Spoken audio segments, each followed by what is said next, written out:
Hey everyone, and welcome back to Citywide Bites. I'm your host, Max Bowen. Rob Tonkin's new book, Asshole, is a very honest look at his own life, from his self destruction to eventual redemption, with a lot of hard won insights. In this interview, we're going to talk all about the writing process, the story behind the story, and how he feels looking back on his own life. Okay, Rob, so to kick this thing off, let's talk a bit about what this book is all about, because I know it covers a lot of your life. Yeah, it's about my life.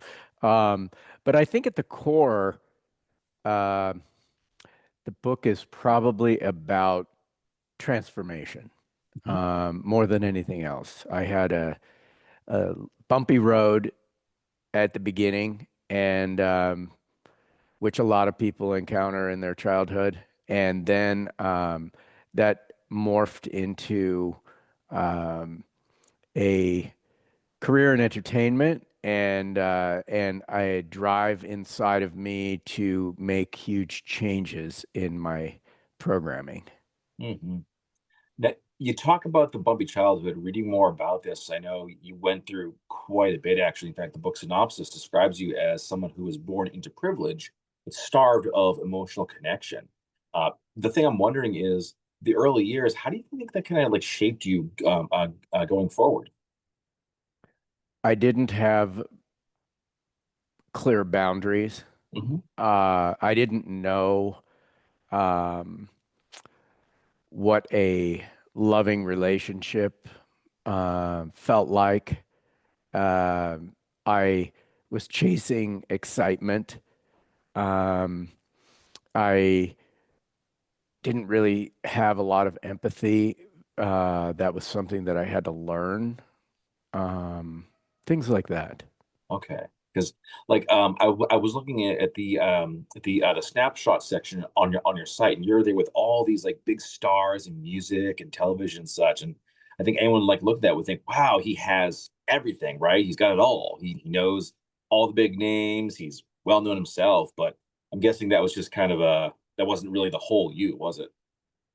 That was a persona, Yeah. which I would say, without trying, I carefully crafted. Hmm. Sort of, unwittingly, I was driven to survive, Hmm. and that was the engine that drove me forward with almost like, tunnel vision. Hmm. Not I didn't let anything stand in my way, and I don't think that's dissimilar to a lot of successful public figures. Whether it's celebrity or a politician or athlete. Um, I think, artists. I think people are driven by their creativity, and then they're also driven by, this is the wrong word, but the demons. And let's say the demons are your generational trauma, or the um lack of good programming. You didn't get the love, the safety, the comfort that you needed, and as a child. So, those kinds of things are much more important, uh, or as important as eating and sleeping. Hmm. Were you always kind of like aware of this that like this image that you were kind of projecting wasn't entirely the real you? Absolutely not. No, Oh. no. I think that I felt something was off probably in my late 20s. Um, by that time, I was already on my way. I mean, I had already had many jobs and was, you know, considered successful for my age for sure. And it took me another, 30 years to kind of unravel it all, and through various methods. What was it like to kind of hit that point where suddenly you were realizing like, oh wait, this is what's been going on the whole time? Many aha moments. Yeah. It's like, uh, you know, each time it's very easy to understand when things go wrong, Mm. because you hit walls, or you have a lot of bad instances, and those were happening with pretty good regularity, and so I had to kind of pull myself out from that and create a way to survive beyond those things. And so I was reaching and trying different things along the way to mend myself. Um, and some worked and, some didn't. And, I'm happy to tell you the ones that worked if you like. Yeah, please, please. Yeah. So I did everything from therapy to learning how to surf to yoga to um, doing what a lot of other people do, masking and also suppressing.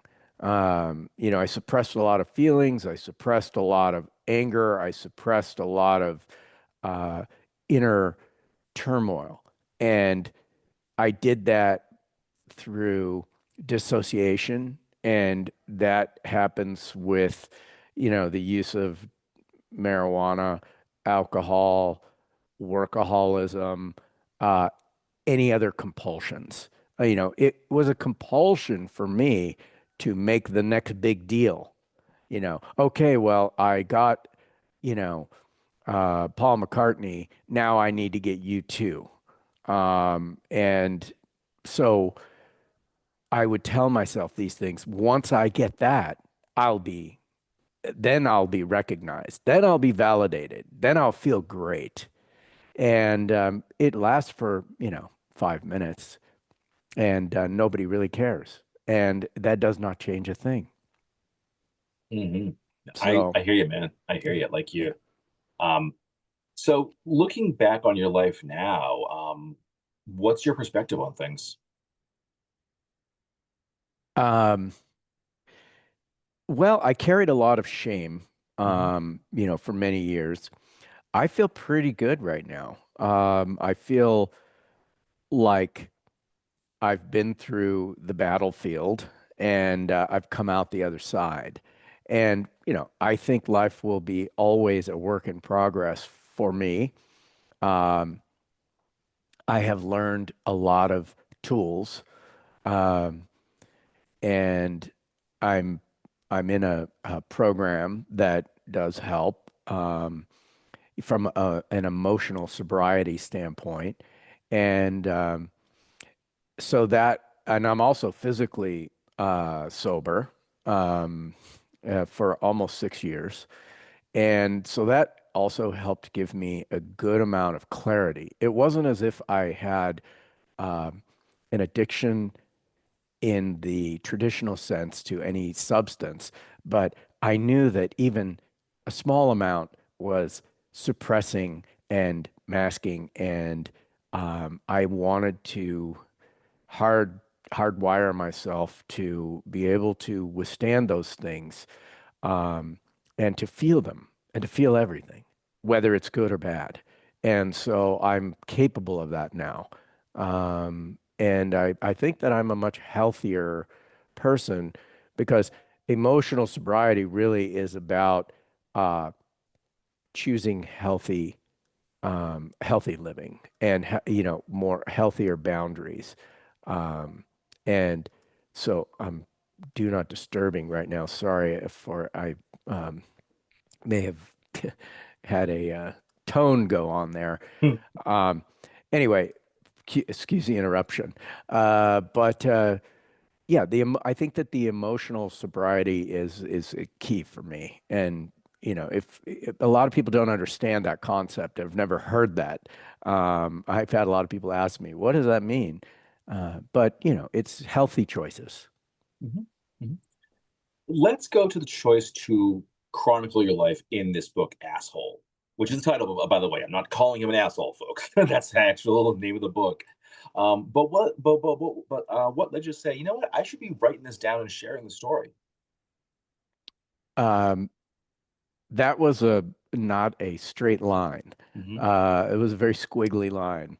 I didn't even realize I was a writer until I reflected on my life, and I really started writing very early. When I worked in radio stations, I started at 14 working in radio, and I used to write what are called liner cards, which were the prompts for the disc jockeys to talk about varied things um, in the on-air mentions. And so then I started my own, company, and I wrote a lot of business letters, and I wrote a lot of PowerPoints, PowerPoint after PowerPoint after PowerPoint to corporations. And you have to get very creative in these PowerPoints because you're presenting so much information in a short, 10-page document. And people think they're tricking the system when they put 10 pages on one page, but that's not really how it works. So you have to distill the information down. So that taught me how to speak clearly in writing to people. And then I was in therapy, and the therapist, maybe about 5, 6 years ago, said, "Well, why don't you, I was telling a story and said, well, why don't you write about it?" And I thought, I can't do that, you know. And I went home, and it really felt cathartic, and it really felt great. And the words just flowed onto the paper. I came back and I read it to her the next session. And she said, "Well, let's try it again." And I did it again. And then it just sort of became routine. And then I started journaling in the mornings when I woke up. Um, I started to keep a lot of notes, with varied thoughts. Then I shared it with someone. A couple friends I have are writers, and that helped me get a little bit more confidence because I was encouraged by people that I respect as writers that have been doing it for 40 plus years, and have taught and have been published and things like that. So um, they told me I was a good storyteller, and that's all I needed. That was the fuel, Yeah. and then the fire was already burning. All right. What was it like to sort of like revisit your life during the writing process? Well, that had a lot of pain, Mhm. a lot of laughs, um, and um, I think it took time for me to really, dive in and try to remember things in a very clear, concise manner. And, things came to me in pieces. And I didn't write it in chronological order whatsoever. I wrote it based on what came into my mind in that moment. And then I had to work with a developmental editor. One of the guys that I originally called for advice became my developmental editor. And he is he was exceptional in helping me. I couldn't have done it without him, because he helped me organize it. And I was a bit disorganized in my um, throughput and the through line to tell the story. He helped me a lot with that. Um, and once I kind of got it, then I was really able to embellish and rewrite and edit from there. Okay. How about the title? What led to you choosing that for the title? But also, I noticed the cover for the book is you as a kid. How did these two things wind up being this visual of the book? They flew in separately. Oh, okay. Um, you know, the the one of the guys, the developmental editor said, I didn't want to put a picture of myself on the cover. I thought that was kind of cheesy. Um, and I thought, well, maybe it's just an illustration, maybe it's just words, I don't know. But he said, no, it's a memoir. You have to put a picture of yourself on the cover. And I, I hesitated a lot. Then I came across these pictures that I saw one day, and I went back through a lot of paper and scrapbooks and all this stuff while I was writing, and it helped me with my memory and recanting instances, and creating scenes. But this one picture of this kid in a tuxedo, it actually had a very visceral feeling because it was a moment where I felt some shame. I'm extremely happy in the photograph, but it was not a happy moment. I actually had a tantrum because I was panicked about being a ring bearer in a wedding, and I didn't understand it, and I didn't really want to do it, and I didn't want to walk down the aisle, and I chickened out ultimately, and so then I regretted the fact that I chickened out, and kind of I was kicking myself afterwards. So that's the memory that was in my mind, but the photo was before it happened, and I was a loose dude in a good mood, and so I thought, wow, that's a great photo. And everybody agreed. I showed it to several people. Then the name came separately, the title. And the title came after a few people read it. And one guy in particular, who I guess I'll call a friend, uh, said, you're an asshole. And so I I really had to kind of sit with that. And he said, but if you really want to, tell it like it is, and you want to get cut through in today's world of crowded media and messaging, this might catch people's attention. And then they might read the book because if they don't pick it up, they're never going to know anything. And so there, that's how it happened. And I like. and then it's the juxtaposition also of the name Yeah, and yeah. what he did a mock-up. He's also a graphics guy, and he did a mock-up for me. And I that as soon as I saw it, I said, I love it, and I'm gonna own it. It's fine. And it's true. It's very honest. I like that. Okay. Well, folks, we've been talking all about the book. Now we're going to give you a little taste as to what's to come. The author is going to read a portion from the book. So, Rob, take it away. Okay, here we go. Well, I'm gonna read to you. How about chapter one? That works. I'm just gonna take it from the get-go. Yeah. Okay, Jumpin' Jack Flash. It was New Year's Eve, 1992, in Aspen, Colorado. While snow and icy cold reigned outside, inside Mezzaluna, a sister to the famed LA dining establishment, the air was warm with holiday cheer.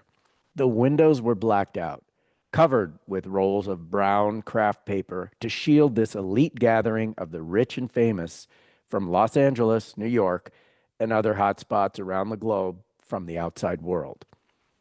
A friend whose father was a wealthy Wall Street trader has secured a coveted table at the exclusive restaurant for their annual family gathering. I, a mere guest for the week between Christmas and New Year's, was fortunate enough to be included. Fresh off landing a dream gig with the prestigious Westwood One radio network, and with a new house in Laurel Canyon to my name, I was flush with cash and confidence, about as full of myself as any not yet 30-year-old showbiz wannabe could be. As I strutted back from the restroom through the dimly lit hallway, a hush fell over the room. That's when I heard it. Listen, puss, you know where to find me. If you need me, I'll be at my post. That voice, I recognized it instantly.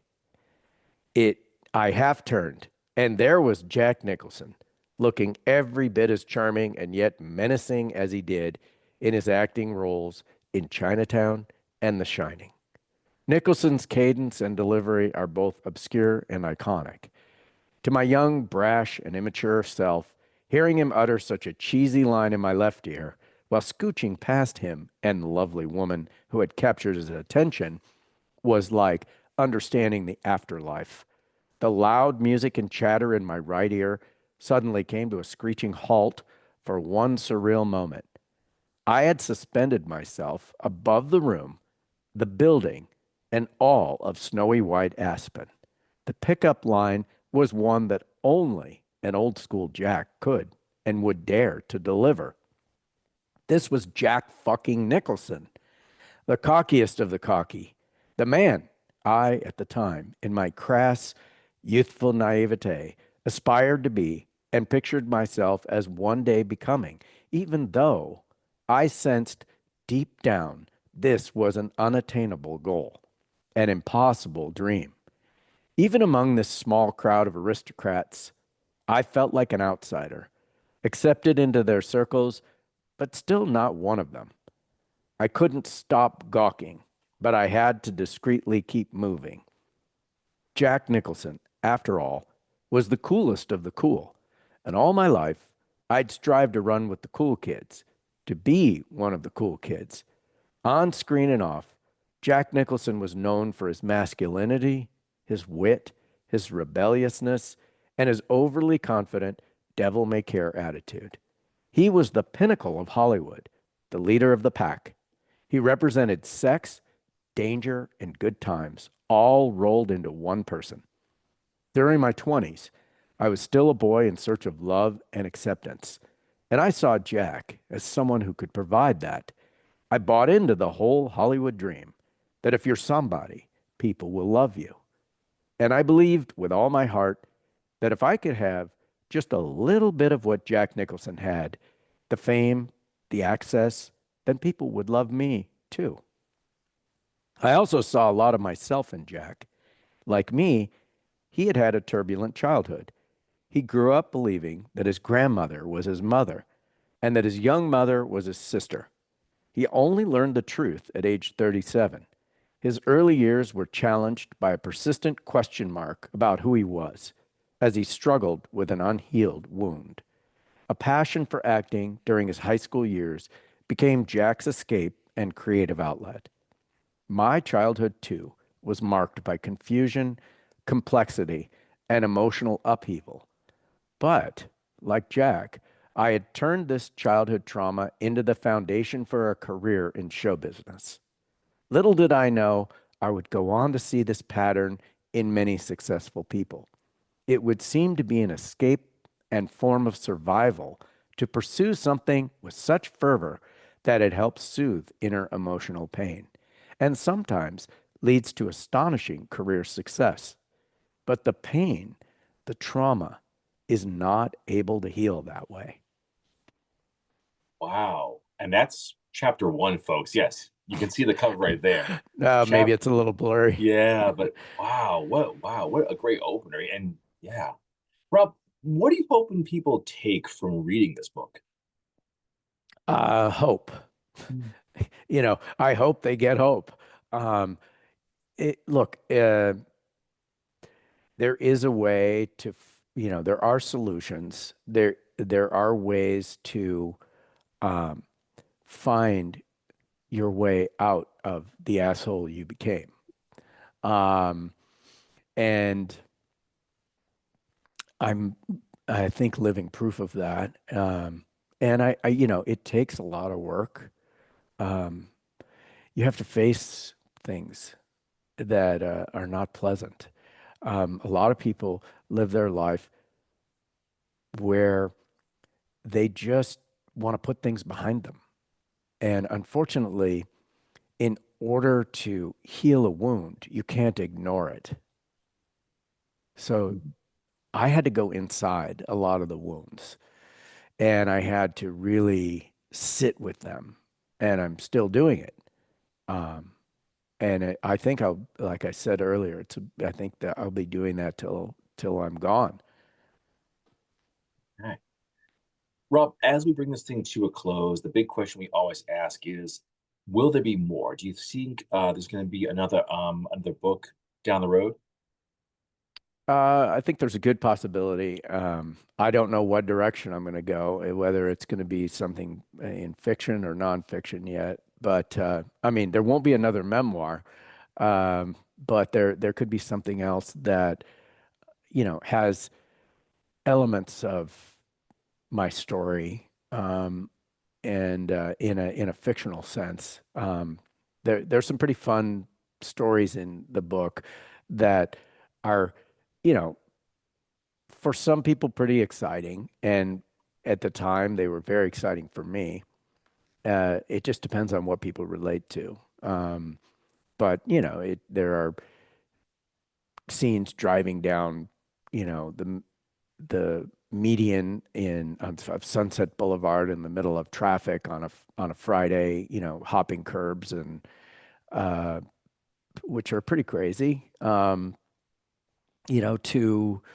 flying across, the country and into Europe to chase bands and managers, and I mean, there's a lot of interesting um, little tidbits like that people might find very fun. And Definitely. there's I also built and operated a nightclub in Tijuana. And so that's a whole nother area. And I may do some focusing on that. I don't know yet. Yeah, I like that. I like that. Well, Rob, thank you so much for joining me. I really appreciate this. It was really great to learn about your life, about the book, and to get this little glimpse as like all the stories you have therein. Well, I appreciate you having me on. It was great. And I look forward to learning more. Excellent. All right. And to the folks at home, thank you once again for listening, for watching the show. I always appreciate it. This is Citywide Bites. I'm your host, Max Bowen, and we'll see you all next time.